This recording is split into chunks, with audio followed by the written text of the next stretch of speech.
When a dame walks into your office, you smooth out your suit and tighten up your tie. You put out the cigarette you're smoking. You stand up, you shake her hand, gently of course, and you offer her a seat in one of the ratty chairs in front of your desk. Then you ask her how you can help. Because as a private investigator, that's what I do. I help. But when a dame like her walks into your office, you open the top drawer of your desk to make sure your pistol is within quick reach if needed. You don't stand up, you don't smooth out your suit. And the tie, you undo it, take it off and wrap it around your left hand, knowing it'll give your knuckles a little bit of protection. You definitely don't put out your cigarette. You may have to go for the eyes with it. Because when a dame like her walks into your office, you're gonna need all the protection you can get. Especially when you know the dame is already dead and you're about to have ghost business on your hands. "Mrs. Hale," I say as I take a drag from my cigarette. I blow the smoke out in her direction and watch it swirl right through her incorporeal form. "This is unexpected, considering." "Considering my mansion blew up 3 nights ago, killing everyone inside including me?" she asks. "Yeah, that," I say. I run my hand across my desk, back and forth, careful to keep my fingers splayed just right. "That will not work on me, Mr. Peyton," she says. "I'm dead." "I can see that," I reply, still moving my hand back and forth. "But this ain't for you." I finish moving my hand and make a fist. I immediately hear a loud thunk from the hallway outside my office. Mrs. Hale purses her lips, but doesn't look over her shoulder. "Don't worry," I say. "No permanent damage has been done to your man out there." "Driver," she says. "He wasn't any threat to you, Mr. Peyton." "Interesting," I say, "because that little sleight of hand I performed says otherwise. If you have no ill intent toward me, then you have nothing to worry about. Unfortunately for your driver, he was thinking bad thoughts. And those bad thoughts must have included doing me bodily harm. He'll wake up when you're ready to leave." "This is why I came to see you, Mr. Peyton," Mrs. Hale says. "Your reputation as a no-nonsense son of a bitch looks to be true. Although, I suspect you don't have many friends because of that reputation." "I don't have many friends because trusting people is for suckers," I say, and tap my desk 3 times. "What brings you here, Mrs. Hale?" "Well, Mr. Peyton, can you help me by—" she starts to say. I hold up a hand and cut her off. "I didn't say I would help you. I asked what brings you here. Once I know that part, then I'll decide whether or not to help you. I'm sure you understand." "Are you worried about payment?" she asks. "Because I'm dead? Is that it? I can assure you, Mr. Peyton, that my bank accounts are accessible no matter what corporeal state I am in. It's part of the bank's charter. Dead or alive, they serve as needed." "Nah, that ain't it," I say. "You aren't the first ghost that's walked in here looking to hire me." I give her a sly smile. "But you're definitely the best looking, that's for sure." She returns my smile with a blank stare. Looks like flattery will get me nowhere with this one. "The problem is, Mrs. Hale," I continue, "your husband was," she interrupts, "was the most powerful boss in the city's criminal underworld," I say. "Lionel Hale is not someone I care to cross, dead or alive." "I don't want you to cross him. I want you to find him," she says. "Name your price." "I like the sound of that, but let's not get ahead of ourselves here," I say. "What do you mean, find him? You two have been dead for less than 72 hours, and you already lost him?" She doesn't laugh at my little joke. Tough crowd. "Despite what you read in the papers, Mr. Peyton, my husband's enemies did not blow us up 3 nights ago," she says, and holds up her right hand with 2 fingers extended. A cigarette appears, already lit.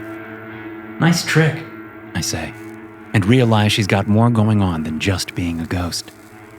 She takes a drag and blows the smoke at me, repaying me for my little stunt earlier. Being ghost smoke, I can't feel it as it hits my face, but I can smell it, and the smell is of tar and sulfur and death. I know that smell intimately, and it tells me Mrs. Hale has not been a good girl. She has one of two destinies before her: roam the lands for eternity with unfinished business, or go straight to hell. Do not pass go. Do not collect $200. Who did you blow up? I ask, as I put out my almost finished smoke and light a fresh one to combat the stink of hers. My husband, Mrs. Hale says. She takes another drag with her eyes on mine as she watches and waits for my reaction. I shrug. Did he suffer from depression or something? I ask. He suffered from a taste for the forbidden, she replies. Care to be more specific? I ask. I'll tell you the entire story once I've hired you, she says. That's not how I work, I say. I'd be dead a dozen times over if I take jobs before I know what I'm getting myself into. I need you to go to hell and bring my husband back, she says. I was afraid of that, I say and shake my head. Sorry, Mrs. Hale, but I'm going to have to decline. You haven't heard what I'm willing to pay, she says. Won't make a difference, I reply, and stand up to show her out. How does a cool million in cash sound? She asks. I sit back down. Sounds like I shouldn't be so hasty, I say. Tell me your story. No, Mr. Peyton, she says. I need you to take the job first. I cock my head and study her. For a dead broad, she looks amazing. All the right measurements in all the right places. Porcelain skin, bright red lips. Like I said, amazing. Until you get to her eyes. You can be standing right next to a ghost and never know it. They look normal. It ain't like they are translucent or anything. Sure, you can't touch them unless they want to be touched. Your hand will go right through them. But how many strangers do you go around trying to touch for the hell of it? Nah, for ghosts, it's all about the eyes. Milky, dead eyes. Eyes are the windows to the soul, and ghosts have nothing to show. Kinda like turning a dark shirt inside out. The inside is a different shade. Same goes for ghost eyes. You hexed? I ask. It's a fair question. This could all be a setup of some kind. A long game to take me down. Although, I can't think of anyone that gives enough of a shit about me to go to all the trouble. She shakes her head, but I don't know if that's an answer or if she's just getting bored with me. I think I'll pass, I say, and I hear my own heart breaking into a million pieces of cold, hard cash. She closes those eyes, and if a ghost could cry, she'd probably have a single tear rolling down her cheek. Please? She asks when she opens her eyes again. I'm taken aback, to say the least. She ain't fooling. She doesn't just want my help. She needs it. How many other PIs have you been to? I ask. Only you, she says. Okay, I tell you what, I say and I put out my smoke. Go talk to some other ones, and if they won't help, then come back and we'll see what we can work out. But only you can help, she says. And why's that? I ask. Because you're the only PI that's gone to hell and come back, she says. Looks like my little secret ain't so secret. Yeah, well, go talk to some first, I say. For $1 million, I have a feeling you'll get a yes from one of them, even if I had to start somewhere. But you know what you're up against, she says. Which is why I'm passing you off. $2 million, she says. It takes all of my self-control not to react to that number. $2 million? Cash? I'd never have to work again. Shit, I could blow $1 million on a weekend of booze and broads and still have an extra $1 million left over to keep me comfortable all through my last few decades on this plane. I start to reply, but she doesn't let me speak. 3, she says, and that's it. It's everything I have access to. Well, shit, I say and hold out my hand. I'd hate to put any of my colleagues through the ordeal of making a hard decision like this one. Being a considerate human being, I have to think of their emotional and psychological well-being. So we have a deal? She asks. We do, I say. She takes my hand and we shake. And when you shake hands with the ghost, it's a binding contract. She can't get out of paying me, and I can't get out of the job until it's completed. I'm taking a risk. A huge risk, but I have 3 million reasons to go for it. Mrs. Hale leaves after telling me her story. Her driver was fine to do his job by then. I caught a quick glare from him as Mrs. Hale left, and that glare told me that he doesn't just drive cars. I'm sure he knows where more than a few of the bodies are buried. I have zero desire to be one of them. So the second she's gone, I pick up the phone and dial a number I haven't dialed in a very long time. "No," the voice says on the other end just before it hangs up. I dial again. "I said no," the voice says and hangs up again. I'd try a third time, but you can trust me that it wouldn't be the charm. Looks like I'm going to have to pay a visit to an old friend. Well, maybe not so much an old friend as an acquaintance. And maybe not so much as an acquaintance as a former enemy. And possibly not so much a former enemy as a current enemy. And if you were to really drill down, that current enemy might also be my ex-wife. The $3 million better be worth this shit. "Did you get stupider since you signed the divorce papers?" Nola asks when she opens the entry door to her garage. In case I'm not picking up on the hostility in her voice, she presses the barrel of her .38 against my nose to make sure I'm catching what she's throwing. "Hey, Nola," I say, and gently move the pistol away from my face. "How you doing?" The pistol returns to my nose, and Nola cocks back the hammer. "You can go to hell, Peyton," she says. She never called me by my first name. That should have been red flag number 1 when I first met her. Except, I then went on to ignore red flag numbers 2 through 10,000. So I guess paying attention to the first red flag wouldn't have made much difference. "Go to hell? Funny you should say that, because that's why I'm here," I say, and glance past her. "May I come in, Nola? I need to pick your brain about a job." She hesitates, her eyes narrow. "Are you serious?" she asks, after a few very tense seconds. "You're going to hell? On a job? Yeah," I say. "Any chance you'll stay there permanently?" she asks. "That's always the risk," I say, "but definitely not the goal." "What's the job?" she continues.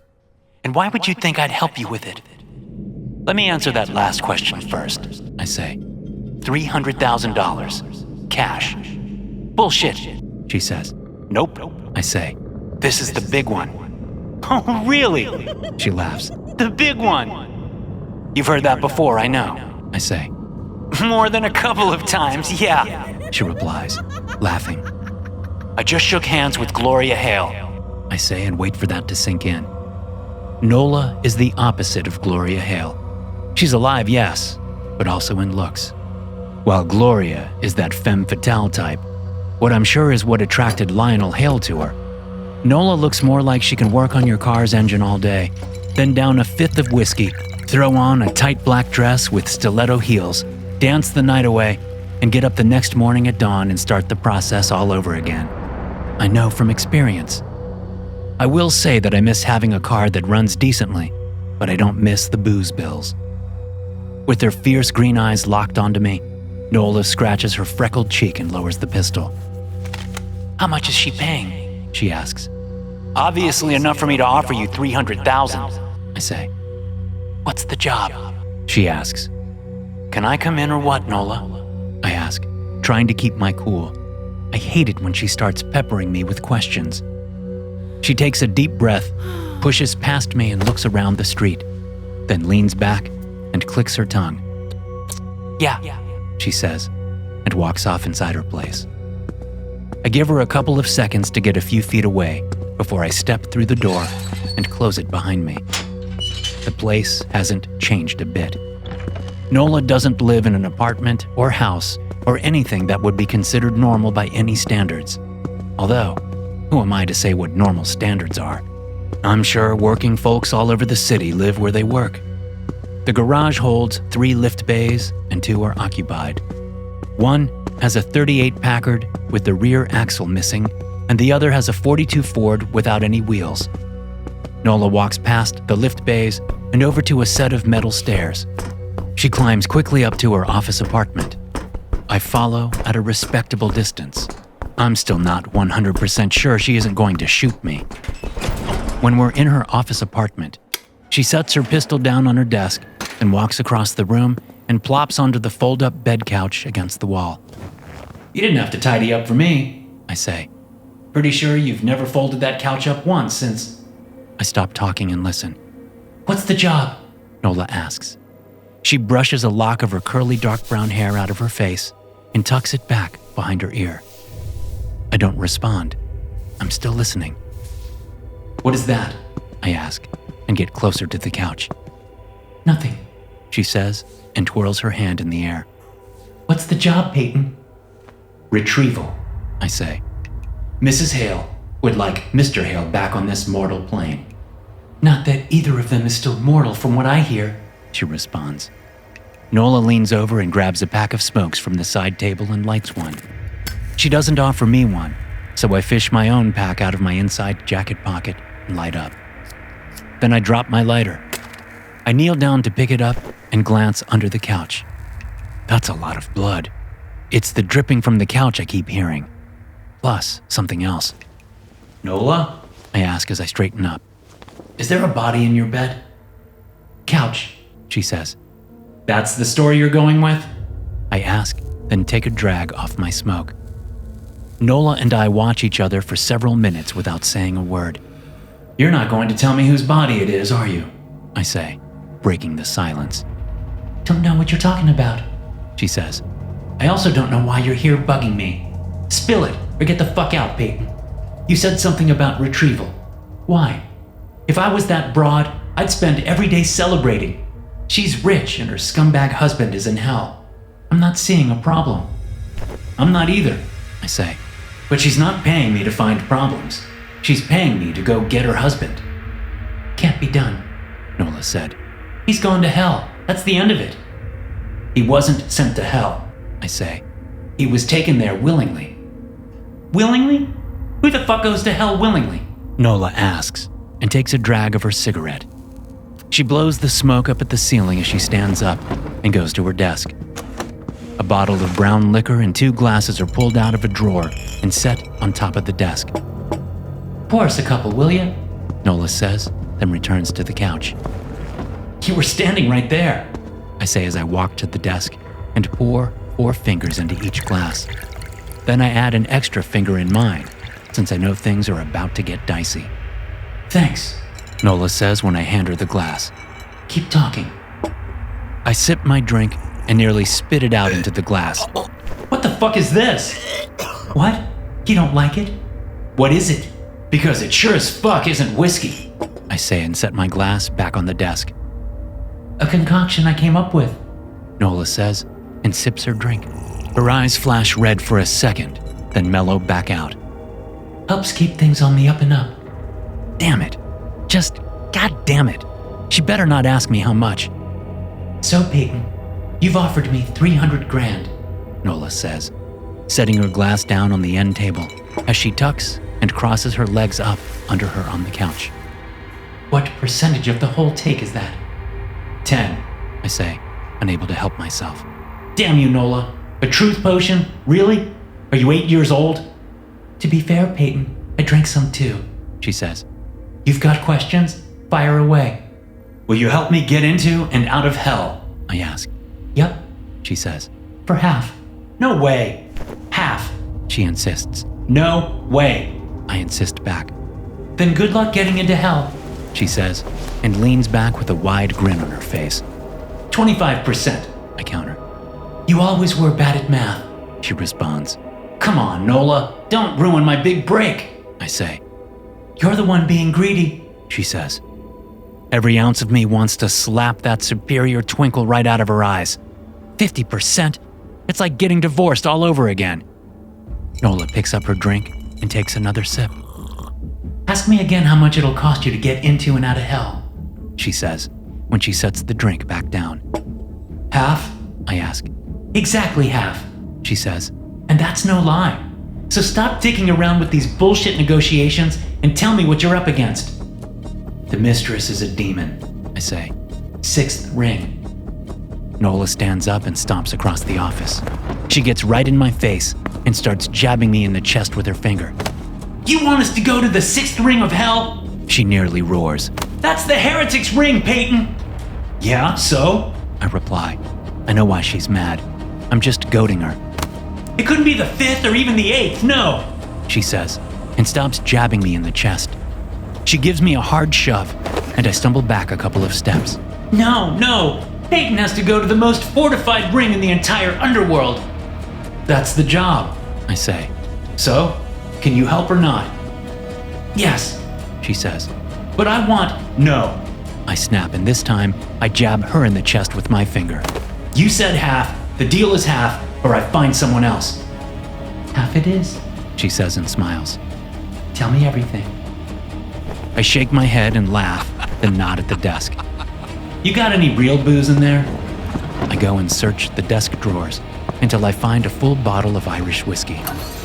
You ever going to tell me who's in there? I ask as I glance at the couch. Nope. She says, and takes the bottle from me. Let's go drink out in the garage. It's starting to smell in here. I told Nola everything that Mrs. Hale told me. I even mentioned the questionable driver and his ill-intentioned thoughts. What was that about? Nola asks as she drives us in her 46 Chevrolet across the city. Was she going to have her man kidnap you and force you to go to hell if you had said no? I don't know, to be honest. I reply from the passenger seat. The city streets are damp and foggy per usual. Shapes lurk in the shadows of storefront doorways and the mouths of alleys. As we drive on, I watch a woman carrying a bag of groceries get mugged by a pack of toddlers. They have sharpened fangs because I can see them sparkle even in the omnipresent gloom. Just a normal Tuesday in the city, Getting in is the hard part. Nola says, as she takes a right at the next stoplight. Getting out is easy because all elements of surprise are gone. We just floor it and hope they don't catch us. Yep. I say. Nola gives me a side eye. What's the problem? She asks. We're stealing a demon's lover. I say. It's gonna notice. I think we need more of a plan than just floor it. No shit, Peyton. She says. I was just laying out the broad strokes. She pulls over in front of a rundown barber shop. The red and white pole outside is hanging by a single bolt, and the paint has run so it's mostly a faded pink. I get out and stare at the front window. Brings back memories, I say as Nola steps up next to me. None of them good, she says, and pushes open the front door. I follow her inside. Charlie! Nola shouts as we stand before a row of stained barber chairs. Pools of dark liquid congeal under each one. Piles of hair drift around like tumbleweeds, although I have no idea where the breeze is coming from. The stink of blood and offal is sharp and oppressive. I light a cigarette to mask the smell. Fucking put that out! A voice booms from the back. The curtain separating the front area is shoved aside, and a giant of a man-thing clomps his way into the front area. I drop the smoke and grind it out with my heel. Charlie's horns nearly scrape the ceiling as he crosses the space between us in half a second. His leathery skin glistens with sweat, and his beady bull eyes glare down at me. Peyton! Charlie growls as he tucks his massive thumbs into the straps of a bloody apron. Balls. Balls? I reply. What about balls? I'm gonna cut yours off. Charlie says, and produces a pair of rusty shears from the pocket of his apron. Drop your trousers. Let's get this over with. I didn't bring him here for you to mutilate, Charlie. Nola says. I need blood for some serious wounds. What you got on hand? No balls? Charlie asks Nola. No balls. Nola says. Not today, at least. I'll bring him back another time and you can do whatever you want to him. Steal a kidney and eat his liver? Charlie asks, and his bull eyes light up with anticipation. If you haven't guessed, Charlie is a minotaur. And if anyone knows what blood is needed when it comes to getting into and out of hell, a minotaur is going to be your half-man. Steal his kidneys, eat his liver, play soccer with his head? Nola says with a shrug. I couldn't care less what you do with him. Despite being the subject of the conversation, I remain quiet. Communications with minotaurs can be tricky, and Nola has always been better at it than me. Plus, Charlie's never really liked me, if you couldn't tell. Deal, Charlie says. He tucks the shears back into his pocket. How serious are the runes you need? Get us in and out of hell, Sirius, Nola says. Charlie's lips pull back into a sneer. He shakes his bullhead. Nah, no way, He says. not possible. How's that? Nola asks. You ain't heard? Charlie asks, then chuckles. I feel his laugh all the way in my belly as it rumbles around the barbershop. I haven't, Nola says. All roads to hell are closed. Charlie says. The city sealed them off yesterday. We're about to be ass deep in rotten souls. Nola looks at me. I scrunch up my face and take a deep breath. Any suggestions? I ask. Charlie focuses on me and cocks his bullhead. Don't go to hell? He replies. I've got a job, I say. kinda bound by it. Then you're screwed, He says. because the city ain't playing. They got furries and hellhounds guarding every way in. And I hear they brought in the smith to fortify the gates. You're joking. I say. I'm not. Charlie replies as he nods up and down, over and over. Bits of plaster fall onto his head as the tips of his horns scrape the ceiling tiles. No one is getting through those gates. Great, I say and turn my attention to Nola. Now what? There's always a way in. She says. Not this time. Charlie says and shakes his head, like he's chasing away flies. I know a way. Nola says.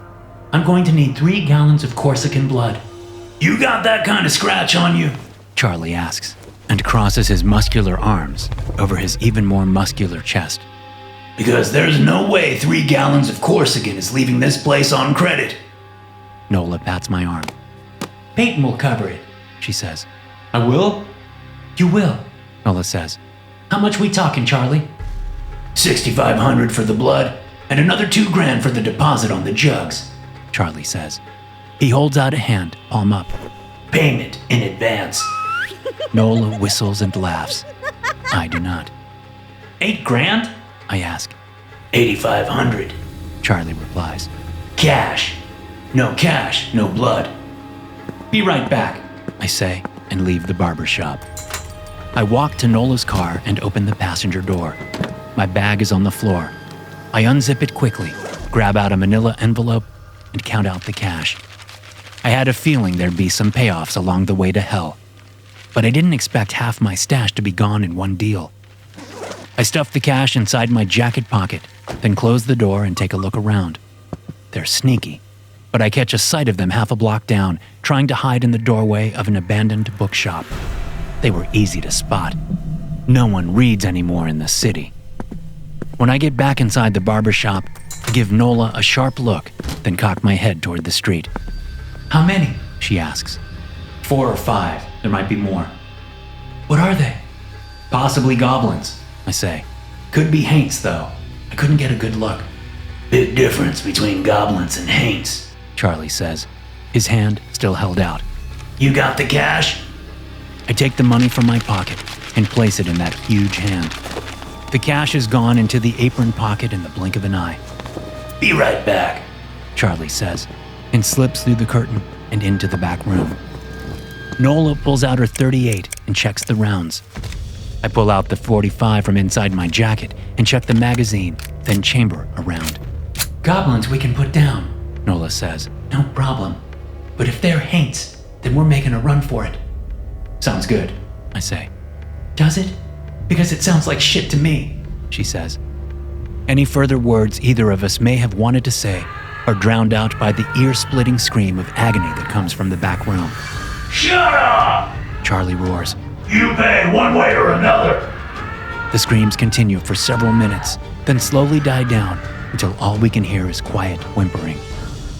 Charlie comes through the curtain with 3 blood-coated clay jugs in his arms. Gonna need a new Corsican soon, Charlie says, and shoves the jugs into my arms. That one's about dried up. Thanks, I say as I cradle the sticky jugs. You bring them back. Charlie says to Nola. No, I say. None of that is happening. We'll talk when I get back. Nola says to Charlie. No talking, no kidneys, no balls, none of that shit. I say. Charlie shrugs and walks away into the back room. Don't forget to bring the jugs back for your deposit, He calls out. You bet. I shout. I have no intention of stepping foot in this barbershop ever again. I'll eat the deposit. Go straight to the car. Nola says when she opens the front door for me with one hand and her .38 in her other. Ready? Ready. I say. She rushes outside and sweeps the area with her pistol. I hurry to the car door and wait. Nola backs up to me and grabs the handle, then yanks the door open. I set the jugs down on the floor and start to get inside. But I pause as soon as I hear the voices. What you got there, warm bloods? A gravelly voice calls out. Having a party? Another voice asks. We love parties. A third says. Invite us to your party, warm bloods. A fourth voice insists. I draw my .45 and hold it down to my thigh as I straighten up and turn to look down the sidewalk. Haints. You see, the difference between haints and regular ghosts is haints aren't just goats gone bad. Not that all ghosts are good sports and trustworthy. That's far from the truth, of course. But with haints, it's different. Something in them spoils and rots. It's hard to explain since they're dead and shouldn't technically be able to change at all. Yet they do. And the ones striding toward us are extra rotten. Not good. The first haint, the one with the gravelly voice, says to me, What kind of blood you lugging there, pal? Just blood, I say. Nothing special. The haints laugh. Since when does Charlie peddle no special blood? He asks. Get in the car, Peyton. Nola says. Peyton? The gravelly voiced haint asks. His milky dead eyes turn bright red, and literal smoke comes out of his nostrils. You're that fucking PI, aren't you? Not sure what fucking has to do with it, I say. Peyton, Nola hisses. get in the damn car. I could, sure.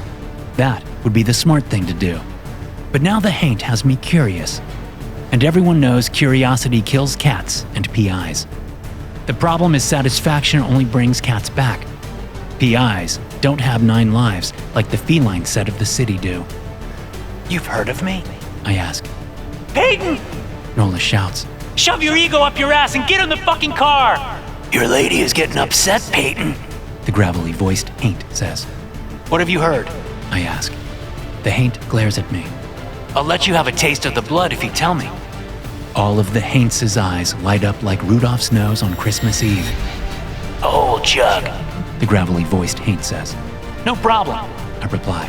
What have you heard about me? Oh, nothing much. He says. Just that you're being set up as some sort of sacrifice for Boss Hale. Nola, already behind the wheel, leans across the seat and looks up at us. What do you mean? She asks. What does hell need this asshole for? They have plenty of better sacrifices down there. Thanks. I say. The haint shrugs. Fuck if I know, lady. I'm just saying what I'm hearing on the street. Nola looks up at me. I look down at Nola. Then we both take aim and fire, putting round after round into the haint. As the thing bursts into bloody mist, which is how haints go out when they've been hit by a dozen hexed bullets, I jump into the passenger seat and slam the door closed. Nola floors it, and her Chevy squirrels down the road, her tires slipping this way and that on the always wet pavement. When we're a block away, I take a look back over my shoulder and see the other haints just standing there doing nothing. Then Nola skids around a corner, and they're lost from sight. Not good, Peyton. Nola says. I know. I reply. She's right. It ain't good. Where are we going? I ask. To get help. She says. What kind of help? I ask. You'll see.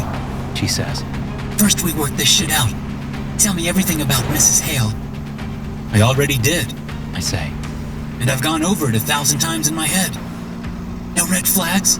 Nola asks as she skids around another corner. Luckily, the streets are mostly empty, so there's little risk of us crashing into someone else, which, as I think of it, is strange. Where are the cars? Where are the pedestrians? Pull over. I say when I see a phone booth. Here. Nola squeals to a stop right in front of the payphone. I jump out of the car, fish some change from my pocket and hop into the booth. I drop 2 dimes and dial a very long, very complicated number. Operator, The voice on the other end answers. how may I direct your call? Information, I say. 1 moment, please. The operator says. After a series of clicks, a gruff voice answers. Yeah, what you want? The voice barks into my ear. What's going on? I ask. Where is everyone? Where are we talking? The voice asks. The city. I say. Oh, that. The gruff voice responds. Can't answer that. What do you mean you can't answer that? I snap. You are information. And you're Peyton, right? The gruff voice says. Yeah? How'd you know that? I ask. I'm information, moron. The gruff voice replies. Sorry, I can't help you. Why the hell not? I shout. You already have your answer. The gruff voice says and hangs up. I stare at the handset as the monotonous dial tone fills the booth. I can see by your face that didn't help. Nola says when I get back in the car. Information wouldn't tell me what's going on. I say. Pretty rare for information to be stumped. Nola says. It wasn't stumped. I say as I stare out of the windshield at the city streets. It said it can't tell me what's going on. Specifically me. I could call. Nola says. At that moment, the phone booth sinks into the sidewalk and disappears from sight. I'm thinking no on that one. I say. Then I turn and look at her. Her green eyes are locked onto me. So, where are we going again? The worried look on Nola's face slides away and is replaced by a wicked grin. The park is empty when Nola pulls up to the sidewalk in front of it. No kids on swings, no adults sipping tea on benches as their kids play on swings. No imps or goblins hanging out in the bushes waiting to snatch those kids the second the tea-sipping parents look away from the swings. No one's here. I say. They're here. Nola responds and gets out of the car. She leans in and points to the glove compartment. Grab the paper bag from in there, will you? I open the glove compartment and grab the bag. The smell of peppermint is overpowering. I get out of the car and toss the bag to Nola. She strides into the park, and I follow close behind. Instinct tells me we aren't as alone as I thought. I have a quick look around, but I don't see anything watching us. Doesn't mean there isn't. Just means I can't see them. Nola pours peppermint candies from the paper bag, making a complete circle around the swing set. This isn't a good idea, but then again, we're in the weeds on this job, so it's better than nothing. A swirling black hole opens up under the swing set, and it falls away, lost from sight. But it's quickly replaced by an identical swing set. The swirling black hole slams shut. Sitting on each of the 4 swings are 4 identical, short, smiling, red-bearded men. I could describe the green clothes they're wearing, but what's the point? They're leprechauns. That's all you need to know. Fucking leprechauns. Nola, They say in unison. did you bring us a plaything? Screw you, Leps. I snap. We don't have time for your crap. Gosh, Peyton, The lep on the right says. calm yourself. We were just playing with you. The other leps nod. It's been a day. Nola says to him. We need help, Fergal. From the Fae? He asks and shakes his head. You know better than most, Nola, that asking for the Fae's help comes with a high price. I got something you've always wanted, but no one will give you. Nola says. We don't need these fucks. I say. Let's go, Nola. There's gotta be a different. Go back to the car, Peyton. She interrupts. What? No way. I protest. I'm not leaving you with these. Go back to the car. She shouts. The leps snicker. Fine. I say and walk back to the car. I get in and slam the door closed. I see the leps snicker at me again, but I can't hear a word of what they're saying when Nola starts talking to them again. Then the swirling black hole reappears, and their swing set is sucked down into the ground, only to be replaced by the original swing set. When the hole closes back up, the ring of peppermint candies explodes into flames. All taken care of. Nola says when she gets back to the car. You gonna tell me what that was about? I ask as she turns the ignition. No. Nola says. And don't ask again. We have a couple more stops to make before we hit the road. And which road is that? I ask, fearing I already know the answer. The road to hell.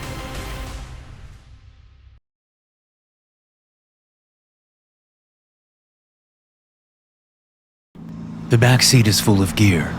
Everything from rope to silver chain to bags of yeti hair to a couple of crates filled with dried scarabs. There are torches and lamp oil, plus heavy-duty gloves made from the hides of who knows what. Oh, and I can't forget to mention the dozen of shotguns on the floorboards with enough hexed buckshot shells to last for eternity. Which makes me wonder just how long Nola thinks we'll be in hell. She never gave you a deadline. Nola says without me saying a word. She doesn't take her eyes off the street, but I know she knows that I know that she guessed right. Years of being married and years of being divorced have given us a second-hand way of communicating. I know when she's close to homicide, and she knows when I'm working out loose ends in my head. No, but it was implied that I should hurry. I say. Implications are not contractual obligations, Peyton, She says. You know that. Except all we've got is a backseat full of gear, this car, and each other. I say. Gloria Hale has a fortune and connections in places that can get us squashed with a snap of her fingers. Maybe.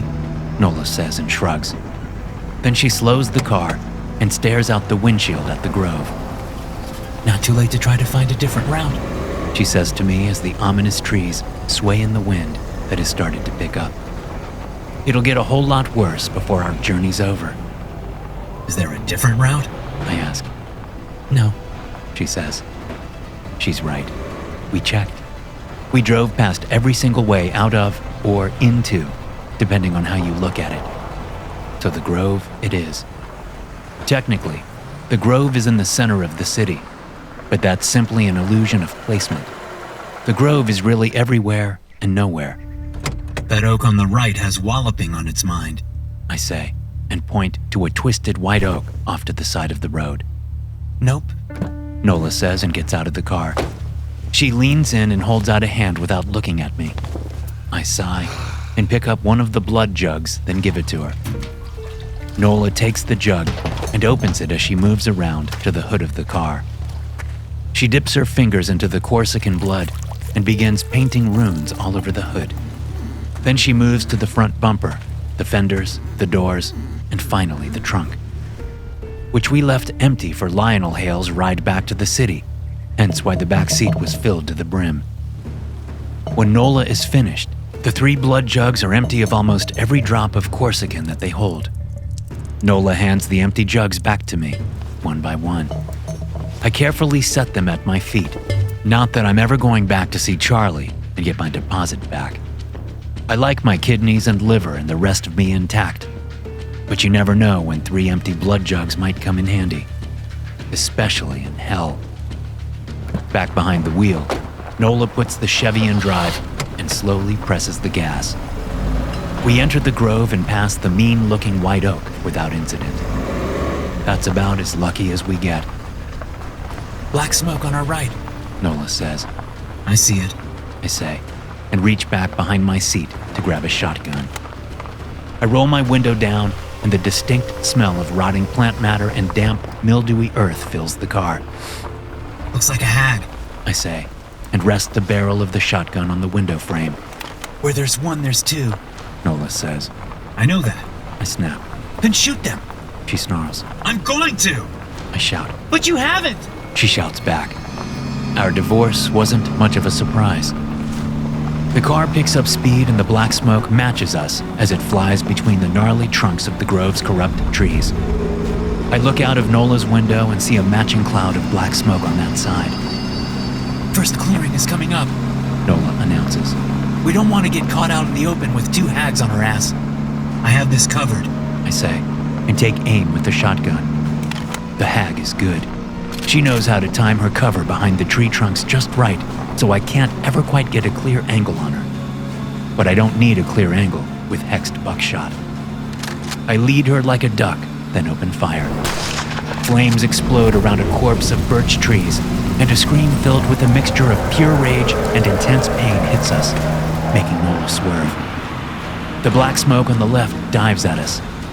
Nola grips the wheel hard as the smoke collides with the side of the car. We swerve again, but Nola gets us back straight as we head for the first clearing. Duck and cover! I shout as I swing the shotgun in Nola's direction. She lowers her head so she barely has a view of the road ahead and shrugs her shoulders up to her ears. The black smoke comes in for another attack, but I unload the shotgun on it, and its fate is the same as its sister's.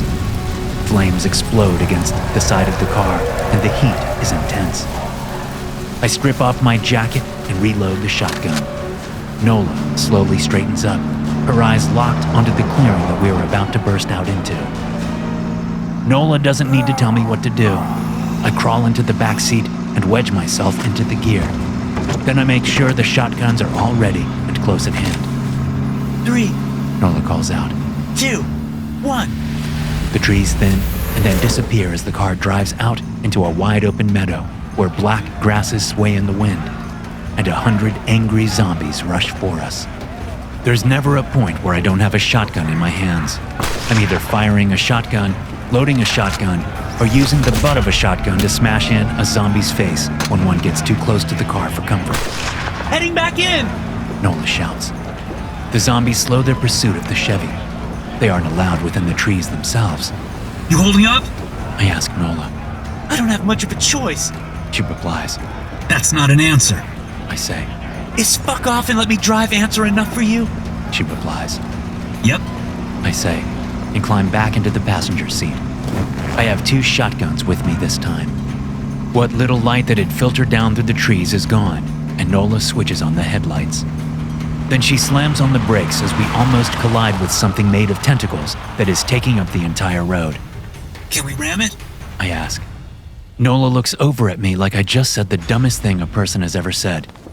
Well, can we? I ask. Yes, She says. but it won't like that. Here's something else it won't like.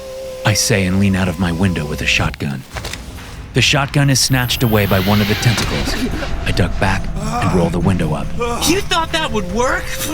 Nola asks with a harsh laugh. Obviously, or I wouldn't have tried it. I say. I see the error of my ways now. Well, that's a relief. Nola shouts and revs the engine. Then she floors it and sends the Chevy straight for the abomination. I'd put a seatbelt on, but it's a 46 Chevrolet, so there's no seatbelt to put on. Instead, I brace my legs in the footwell and brace my hands against the dash as the thing gets closer and closer and closer. Tentacles shoot out at us and envelop the car. Nola pushes the pedal all the way to the floor and the Chevy's engine roars. Then the abomination swallows us whole, car and all. The stink is unimaginable. Once more, I roll down my window and stick the barrel of a shotgun outside. Except the outside is really the inside of whatever it is we're being swallowed by. I fire and fire. Green blood splashes into the car, coating my face and chest. A roar that matches the Chevy's engine makes my teeth rattle in my head as whatever we're dealing with expresses its dissatisfaction at having its insides filled with buckshot. Then we're out. The Chevy rips its way out of the back end of the thing, sending a wave of green blood and putrid flesh out before us to coat the road. Nola is barely able to keep us from sliding off the pavement as the tires struggle to gain traction against the gunk and goo. That wasn't so bad. I say, spitting green blood from my mouth. I hate you. Nola says. But you have $1.5 million. I say. Well, see. She says. We've got the second clearing coming up. Great. I say. More zombies. By the time we reach the end of the grove, the Chevy isn't looking so great. But it's still running and that's what matters. Gate, Nola says, and slows the Chevy. We roll up to a simple iron gate. It's about 20 feet tall and just as wide. It could be a gate to one of 1 billion cemeteries that dot the land, but it's not. It's a gate to hell. A man dressed in a watchman's uniform waves at us as we reach the gate. What's your business here? He asks as he stops at Nola's window, a clipboard in his hand. I'm not seeing any scheduled visits today. Going to the 6th circle to retrieve someone. I say, leaning past Nola so I can smile up at the man. He's of a nondescript age and has nondescript features. We'll have completely forgotten him by the time we get through the gate, which is the point, I guess. I've never fully understood the roles of the gate watchman. The watchman is writing on his clipboard, but he pauses at my words. He looks directly at me. Say that again? He says. Nola sighs in frustration. We're going to the 6th circle to retrieve someone, I say. a Lionel Hale, a very bad man. Then why are you retrieving him? The watchman asks. Hell is for the bad people. His wife. I say and shrug. The watchman's eyebrows raise. Then he shrugs and takes a step back. If you say so. He says. Will you be coming back this way? Maybe. I reply. I look to Nola for help, but she is ignoring the entire interaction. Possibly. I like your conviction. The watchman says and chuckles. Not that it matters much. You'll be dead before you get to the 6th circle anyway. Things aren't looking good down there right now. Bit of a shakeup going on, I hear. Well, thanks for letting us through. I say and give him a friendly wave. No problem at all, Mr. Peyton. He says and points at the gate. It starts to swing inward. Good luck. Nola is already driving through the gate before I can ask the watchman how he knew who I was. I thought we weren't on the list. I say once we're through the gate and on the road to hell. That's not what he said. Nola replies. He said there were no scheduled visits. Shit, you're right. I say and take a deep breath. I gotta remember that words matter in hell. I think you're expected, Peyton. Nola says. I guess the rumors are right then. I say. Maybe I am a sacrifice. But who would bother sacrificing you? She asks. You're a nothing. Thanks. I say. To hell. Nola responds. I mean, you are a nothing to hell. True. But then why? A thought hits me. Hold on. I'm not stopping. Nola says. No, I just mean I think I know what's going on. I say. What's that? Nola asks. The road ahead of us is cracked and broken. A yellow, sulfurous smog hangs over us. Off in the distance, past the scorched stumps of old trees, I can see gouts of flame shoot into the air every couple of seconds. Peyton, Nola snaps. what do you think is going on? Sacrifice. I say. You said that! She shouts. Tell me something new! What makes me special down here? I ask. I swear, Peyton, I do not need your ego right now. She barks at me. I made it out. I say, ignoring her anger. Yeah, so what? She says. I did too. Or did you forget who drove you out of this place? Obviously, I didn't forget, because I came to you to drive me here in the first place. I shout, no longer able to ignore her anger.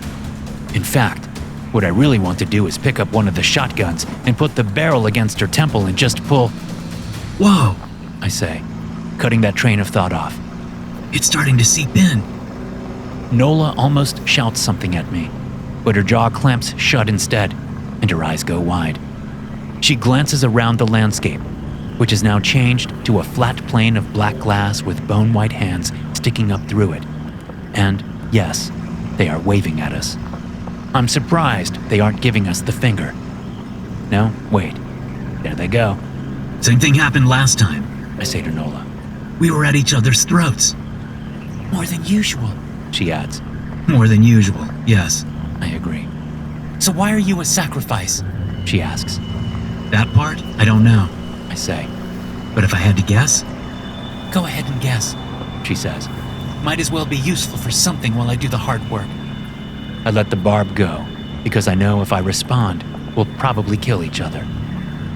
if they sacrifice someone that has escaped hell, then it stands to reason that the sacrifice is so someone else can escape. I say. Then it really hits me. Or someone's. Someone's? Nola asks.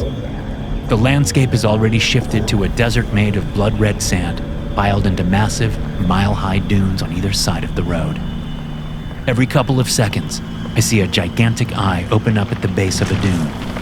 It blinks and watches us drive past, then closes and disappears. Let's piece this together. I say.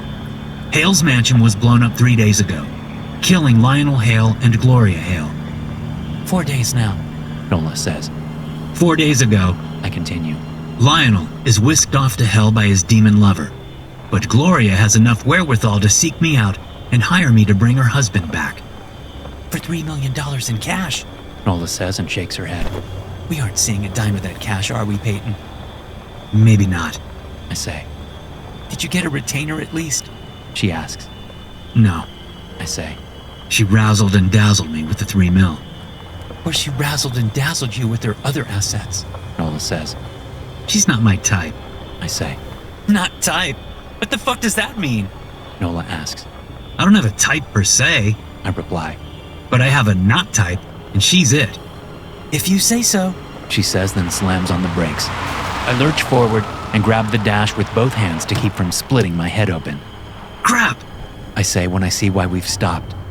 A legion of demons and lesser minions from the Order of Hell are blocking our way. We can't fight through that. Nola says. Probably not. I say. Oh, there is no probably about it, Peyton. A voice says from the back seat. We both jump and turn around. I try to aim the shotgun I have, but it's yanked from my grip and twisted up like a pretzel before I can even get the barrel pointed in the right direction. Our gear is gone, but it looks like we picked up a minor prince of hell in its place. My 2 favorite lovebirds. Moleb says. What brings you 2 to hell? Fuck! Nola says under her breath. Indeed. Moleb says. If witnessed in his true form, Moleb is a 50-foot-tall bird demon with bright yellow skin and black eyes. Just imagine if a 50-foot-tall canary screwed a 50-foot-tall flamingo and then popped out a nightmare with lots of teeth. But in our backseat, he looks like a banker. Perfectly combed hair, boring spectacles, a white shirt with a straight black tie, black jacket, black pants. I can't see his shoes, but I bet they're black and shiny. Where's our gear? I ask Moleb. We were gonna need that. I don't think so. Moleb says, stretching his arms out across the back of the seat. Your journey ends here. That's not going to work for me, Mo. I say. I've been hired to do a job, and I kinda need to do that job. I shook hands with the ghost. That was stupid. Moleb says. Nola snorts. I must assume there is a large fee involved. He says, and holds up a perfectly manicured hand when I open my mouth. No need to answer. That wasn't a question. I glance back at the road and see the demon horde getting antsy. What do you want, Mo? I ask. To help you, of course. He says. I doubt that. I say. Okay, you got me. He says with a shrug. I'm here to give you a message. We wait, but he doesn't give us the message. Was it supposed to be a psychic message? I ask. Be patient. He says, then points out the windshield. Here it comes now. The demon horde splits down the middle as a man is dragged by his heels down the road toward us. Is that? Nola asks. Oh shit, Peyton. That's Hale. And she's right. Lionel Hale is screaming and thrashing and trying to fight off the demons that are dragging him toward the car. He's failing miserably. Rumors had always swirled about Hale being a powerful magus, but all I'm seeing is a petulant little brat in a grown man's body. He's spitting and cursing and crying and snotting and making a total fool of himself. That's not all. Moleb says and waves a hand. With a flash of red smoke and a bang so loud and piercing that I miss most of what Moleb says next, a tall, impossibly skinny demon appears chained to the hood of the car. Lovebirds, meet Haseka, Moleb says. Mr. Lionel Hale's lover and accomplice. It seems she and Hale intended to march a little demon army right into the city and take full control of the place. The demon, Haseka, shifts form over and over in a sad attempt to break free of its chains. Unfortunately for the demon, this is hell. Frustration and disappointment reign supreme. As you can see, their plans did not go well. Moleb continues. Does it have to be on my car? Nola asks. Moleb laughs. Yes. Moleb says, cutting his laughter off in an instant. Nola shrugs. Now what? I ask the demon. Now we have a sacrifice. He replies. I stiffen. Nola grips her pistol tighter. Get out of the car, Peyton. Moleb orders. I'd like to say I resist, but it isn't my first trip down under, so I know it's pointless. I've been cursed, hexed, hypnotized, branded, and buried alive. All of that was easier to overcome than a demon's orders when in hell. My hand opens the car door, My legs swing around and place my feet on the ground. I stand up, take 2 steps, turn, and close the car door. As my body walks me away from the car against my will, I look over my shoulder at Nola. Get the car turned around, will ya? I say. I'll only be a second. So amusing. Molib says as he pats my cheek after having just appeared in front of me in a puff of sulfurous smoke. My body stops moving as I reach the still complaining form of Lionel Hale. He has something shoved in his mouth, so I can't hear what he's saying, but by the look in his eyes, I'm willing to lay 50-1 odds that he's cursing my soul. A demon covered in oozing sores limps up to me with a long sword made of obsidian in its hands. My body still isn't mine, so I can't run from the demon. I can only watch it and that blade get closer and closer. Take it. Molib orders. What? I ask. The demon holds out the sword. Take it. Molib orders once more. My hand takes the sword. You were brought here to be sacrificed so this worm can leave our wonderfully happy home unmolested. Molib explains. He kicks Hale in the gut over and over and over and over. The man curls up into a ball, and I hear retching. Of course, nothing comes out, since Hale is gagged with that something. I'm still not sure what it is. The man chokes and coughs behind the gag. No dying yet. Molib says, and Hale stops coughing and gagging. Now, while Hale may not be coughing and choking, the respite is artificial. The man's eyes bulge as the pressure from the need to cough and choke tries to split his head wide open. I look at the obsidian sword, then look at Molib, then glance down at Hale. Take his head off. Molib orders. Now. My eyes fall to the sword once more, and I realize it's nowhere near sharp enough to do the job. Now. Molib hisses. I raise the sword. Hale's eyes bulge more and more. I bring the sword down right on his neck. His left eye pops, but his head stays attached. The sword is wedged into the man's neck, and I have to brace my right foot on his chest in order to get the leverage to pull it out. When I do, blood spurts in tiny little geysers from the wound. But Hale doesn't die. The blow has dislodged whatever is in Hale's mouth. He spits it out onto the ground. It's a clump of wet, matted hair. I watch as it crawls off to the side of the road and buries itself in the sand. I have millions, Hale says to me. I know. I say. You can have it all. He pleads. Your wife already promised me $3 million. I say. Right, yeah, to bring me back. He says. This was my plan. You were supposed to bring me out of hell, and then you'd be set for life. Except for the sacrifice me part. I say and raise the sword once again. I bring it down, and the man screams as I hack just a little deeper into his neck. Blood sprays up and coats me from head to toe. Your wife set me up, I say as I raise the sword once more. It comes down even harder, and Hale's head settles at a strange angle. But it's still attached, so I raise the sword once more. Blood drips down the blade, past the guard, and onto my hands, creating a sticky grip that for some reason makes me smile. You set me up, I say, and the sword falls one last time. Hale tries to scream, but the sword takes his head off before he can make a final sound. Wonderfully done. Molib says as he lifts his hands and claps. The other demons clap with him. Bravo, Peyton, bravo. Yeah, thanks, I say, and drop the sword now that the sacrifice is done and my body is my own again. And what is the other lovebird doing? Molib asks, amused at the sight of Nola turning the car around. Is she planning an escape? Nola backs the car right up to me and hops out. I've got $1.5 million riding on this body getting back to the city, Nola says as she pops the trunk and points at Hale's corpse and head. Can your minions help load this asshole up? Molib blinks, then looks around. He points at his chest. Are you speaking to me, little lovebird? He asks. Never mind, Nola says, and walks over to Hale's body. She nods at me. Grab his legs. I give her a look like she's lost her mind. She widens her eyes and purses her lips at me. So I grab Hale's legs. We carry the corpse to the trunk and throw it in. Grab the head, Nola says. then walks to the driver's door and gets in. Now, Peyton. I grab the head, toss it in the trunk, and then slam the lid. This is highly amusing. Moleb says. Where, if I may ask, do you think you two are going? The city. I say. You have things under control here, and I need to get back to all my cases. It was nice catching up, Moleb. See you later. I hurry around to the passenger side and get in the car. There seems to be a misunderstanding. Moleb says, having returned to the back seat. Sacrificing Hale was only to counter his plans.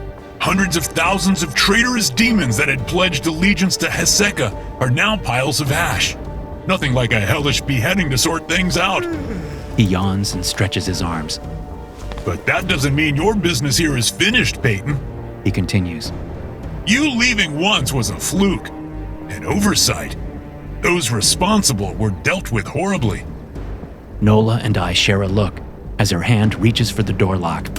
I give my head a small shake. The corners of her mouth turn up in a smirk. I shake harder. But I'm sorry to say, Peyton, that there is no way you will be leaving hell on my watch. He says, then frowns. Are you two even listening? Not really, Nola says and hits the door locks. The interior of the car flashes blue, and Moleb sits upright quickly.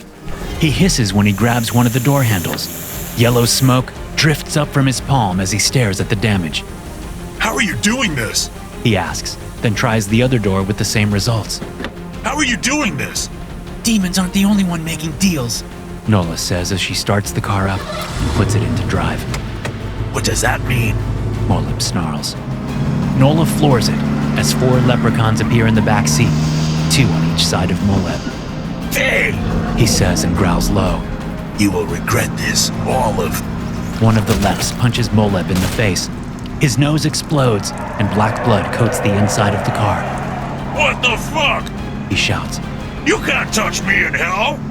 Not true, ugly. One of the leps says. Well, 'tis true enough. Except that you are not in hell. You are in our car. Moleb tries to say something but closes his mouth instead.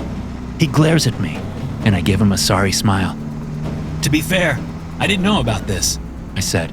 I thought maybe we were getting a Fey army. We didn't need an army. Nola says as her foot presses down on the gas even more. The car lurches forward with the increased power. We just needed a way out of hell. You sure about this? I ask Nola out of the side of my mouth. I don't take my eyes off Moleb. Trust me, She says, and the car goes even faster. I do. I say and look past Moleb and out the rear window. Except we have a horde of demons on our ass. I know. Nola says.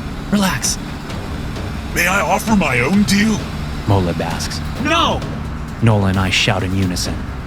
If you were to let me out right here, Moleb says, ignoring our answer. I could guarantee you safe passage back to your city. You will not be harmed in any way, shape, or form. Now that sounds like a fine deal, doesn't it? Bullshit! I say. Moleb shrugs. And we need you. Nola says. Oh? I'm intrigued. Moleb says. Do tell. It's better off if I show you. Nola says. Fine, be that way. Moleb says, and his body begins to shift. I guess we do this the hard way. I think not, Birdie Demon. Alep says, then punches Moleb in his already broken demon nose. Stop that! Moleb shouts. Time for a wee bit of fun, lads. Alep says. Let's light the demon up a little and see what makes it shine. Then all 4 leps jump onto Moleb and start pummeling him. The demon screeches and spits. He fights and claws and kicks. But there are 4 leps, and he is only 1 demon. Although, as my eyes drift back to the horde that's pursuing us, Moleb may not be alone for much longer. They're gaining on us. I say. We'll make it. Nola says, all of her focus on the road ahead of us. I turn around and jump. I forgot about Heseka chained to the hood of the car. She's slowing us down. I say and roll down my window. I'll climb out and see if I can get her free. That's one of your dumber ideas, Nola says. and we need her. Demon blood splatters against the back of my head, and I try to wipe it off as fast as possible before it eats all of my hair off. But now I have demon blood all over my hands, and it stings like a son of a bitch. I wipe my hands on my pants and wince as the material smokes slightly. We race past the black glass and the middle fingers.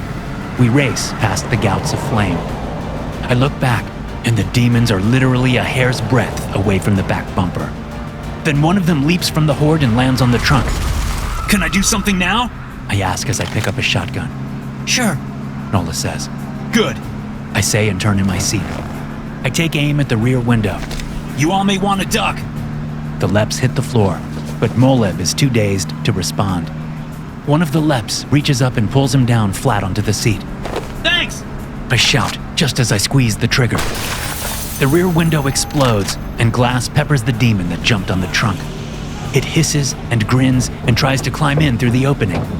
I pump 2 shells into it and send it flying back into the horde. It trips up a handful of demons, but the problem with the horde is there are a lot more than a handful. 2 new demons leap onto the trunk and I blast them. Then 3 and I blast them. Empty! I say, and throw the shotgun at the next 2 that try their luck with the rear window attack. I risk spinning back around to grab a fresh shotgun. It's a stupid risk. Demon talons tear into the back of my scalp and dig deep furrows through my flesh.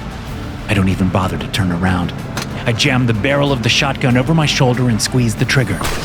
Demon brains, or whatever the muck is in their skulls, shower the inside of the car. It's in my goddamn mouth, Peyton! Nola yells as she wipes demon yuck away from her face. Then she leans forward and wipes more yuck from the inside of the windshield. Shit! The car swerves as Nola drives us around a massive foot that is dropping right for us. I feel the car lift up into the air from the shockwave caused by the giant foot destroying the road. Leviathan! Alep shouts, then clambers up onto the back seat and stares out of the glassless back window. He lifts both hands and gives the giant 2 middle fingers. The other 3 leps join him, and in half a second, there are 8 leprechaun middle fingers flying free. I shall boil your souls in the rendered fat of your ancestors! Moleb shouts as he picks himself up and grabs at one of the leps, but his taloned fist closes on empty air. The leprechauns shift their attention from the giant that is now pursuing us and back to Moleb. They pounce and their little fists start flying once more. Moleb screeches. The leps laugh. The good news is, the horde isn't much of an issue anymore. I say. Leviathan kinda stomped on them when it tried to stomp on us. Good to know, Nola says, completely focused on the road ahead. The bad news is, Leviathan is going to catch us in 2 steps. I say. We're about to be squashed like those demons back there. Nope, Nola says. We're gonna make it. I shift my attention forward and see we're almost to the gate that leads back into the grove. Nola? I say. The gate is closed. Yup. Nola says. Maybe you should slow down so we don't crash into it and all die? I ask. Nope. Nola says. She turns and looks right at me. I got this, Peyton. Then she focuses back on the road, grips the steering wheel even tighter, hunches her shoulder, and pushes her foot all the way to the floor.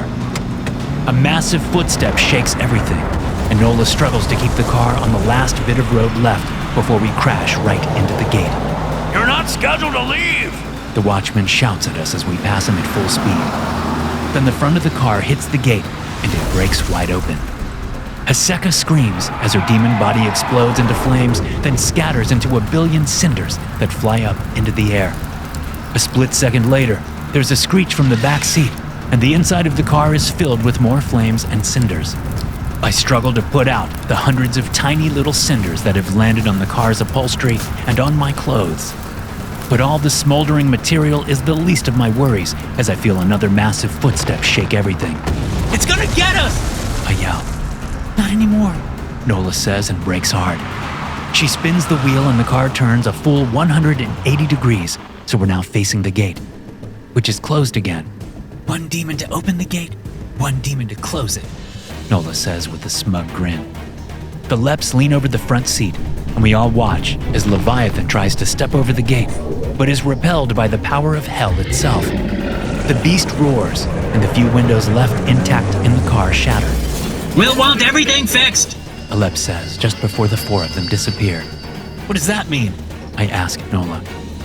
I traded my car for their help. Nola says. You did? I ask. But you love this car. 1.5 million can buy me another one. Nola says. Maybe 2. She looks over her shoulder. If we get paid. She adds. Oh, we'll get paid, I say. When Gloria Hale opens the door to her penthouse apartment, the look on her face tells me she hadn't expected to ever see me again. I'm glad you're home. I say as I push past her and wheel the luggage cart into the penthouse. I have something for you. Gloria's man is waiting in there, and he pulls a pistol from inside his jacket. Too bad mine is already in my hand. 2 slugs from my .45 go through his forehead, and he drops like a sack of rocks. I spin around and point the pistol at Gloria before she can come at me. Her hand is raised with the dagger, ready to strike. I shake my head and motion for her to drop it. She does the smart thing and lets the dagger fall from her grip. Then she tries a different approach and starts to cry. None of that either. I say. I cock the hammer and her tears dry right up. What do you want, Mr. Peyton? She asks, as her eyes go from the 2 bags on the luggage cart to her dead driver and back to me. We had a deal. I say. Unbreakable on both sides. The deal was for you to bring me my husband. She replies, pure hatred in her voice. Except it turns out that the job was a little more nuanced than just a simple delivery, lady. I say. Well, you have failed anyway, so the deal is off. She says, and starts to walk past me. I am calling the police commissioner. We're good friends. He'll have you on death row by the end of the week. Because I killed your driver? I ask, as I grab her arm and yank her back to me. I get in close and smile. Or because I lopped your husband's head off with a dull sword made from the very substance that lines the pits of hell? I let her go with a shove, and she stumbles back against the wall. Then I put my pistol away, lean down, and unzip the 2 bags on the luggage cart. Mrs. Hale gasps, then turns and vomits ectoplasm at the sight of her husband's corpse and severed head. Deal fulfilled, I say. The phone call you're actually going to make is to your bank. I'm going to want the $3 million ready this afternoon. My rent's due in my office. Gloria slides to the floor. When her ass hits the tile, she looks up at me but says nothing. Quick question, I say as I walk to the door. Was it going to be a threesome? This whole take over the city with your husband's demon lover's horde? How was that going to work? One of you was going to be the odd one out at some point. Gloria watches me close. She shakes her head, and a small bit of ectoplasm drops from her chin and onto her chest. Then it hits me. Of course. Demons and hell and double crosses and all that jazz. I nod and laugh. Hiseka was your lover, not his. You were going to get rid of him later. You just needed his crime syndicate long enough for Hiseka to establish control of the city. Then it was going to be bye-bye Lionel. You are a moron, Gloria says and spits ectoplasm from her lips. You are a nothing. Go ahead and leave. We'll find a new way to take over the city. Who? You and Hiseka? I smile and shake my head. I don't think she's part of the plan anymore, if you catch my drift. Gloria's eyes widen with realization, then narrow with pure hate. You won't get a dime from me, she says, and spits more ectoplasm. Because, like I said, Mr. Peyton, I won't be calling the bank. I'll be calling my good friend, the police commissioner. I interrupt. Yeah, you said that. I snap my fingers. Oh, wait. You don't need to call him at all. I go to the penthouse door and open it. You can talk to him in person. A dozen uniformed cops rush into the penthouse, followed by the police commissioner himself. I know you two are friendly, I say as I grab the commissioner's arm. But a deal with a ghost is a deal with a ghost. You understand me, Commissioner? He pulls away and gives me a look of disgust. You'll get your money, Peyton. Now get out and let justice take its course. Sounds great, I say as I leave. Just wanted to make sure we're on the same page. I set the satchel down and look around the empty garage. The Leps already pick up their car? I say, kicking the satchel toward Nola as she leans against an oil drum. They did, she says. Nola pushes away from the oil drum, walks to the satchel, squats, opens the satchel, smiles and laughs, closes the satchel, then stands and picks it up. Big risk making deals with Faye. I say to her. Bigger risk making deals with you, she replies and turns and walks to the metal stairs. Goodbye, Peyton. That's it? I ask. No celebratory drink? I just handed you $1.5 million. Goodbye, Peyton, she says as she climbs the stairs and steps into her office. Then she closes the door behind her. I can smell that couch from down here. I shout up at her office. I shrug and leave. When I get back to my office, I take my own satchel and lock that away in my safe. It almost doesn't fit, which is a wonderful thing to have to deal with. Excuse me, Mr. Peyton? A voice asks from my doorway after a quick knock. I turn and see quite a dame standing there with all the right measurements. She's wearing dark sunglasses and a tight dress. Sorry, miss, I say. I'm done for the day. Maybe done forever. But I could really use your help.